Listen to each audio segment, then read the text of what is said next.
ఎన్నో ఏళ్లుగా కేబుల్ రంగాన్ని నమ్ముకొని ఉపాధి పొందుతున్న కేబుల్ ఆపరేటర్లపై విద్యుత్ శాఖ అదనపు పోల్ ట్యాక్స్లతో భారాన్ని మోపుతుందని, వెంటనే పోల్ ట్యాక్స్లను రద్దు చేయాలని జయశంకర్ జిల్లా కేబుల్ ఆపరేటర్లు డిమాండ్ చేశారు.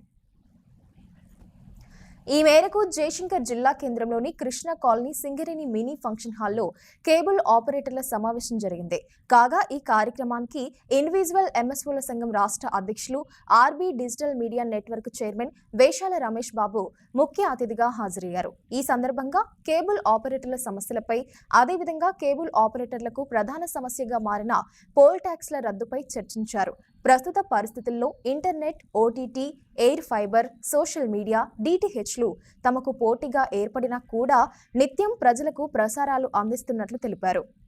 రేట్లు పెరిగినా కూడా వ్యాపార కార్పొరేటర్లకు దీటుగా తాము నష్టపోయినా కూడా ఈ ఫీల్డ్ను వదులుకోలేక కొనసాగిస్తున్నామని, ప్రభుత్వ పరంగా పోల్ ట్యాక్స్ బిల్లును టీఎస్ఎన్పీడీసీఎల్కు చెల్లిస్తున్నట్లు తెలిపారు. ఇదే సమయంలో అదనంగా వాడుతున్న పోల్లను కూడా లెక్కించి పోల్ ట్యాక్స్ కట్టమంటే అదనంగా కేబుల్ ఆపరేటర్లపై ఆర్థిక భారం పడి భరించలేని స్థితిలో ఉన్నట్లు వెల్లడించారు. తక్షణమే పోల్ ట్యాక్స్ లెక్కింపు ఆపివేయాలని డిమాండ్ చేశారు.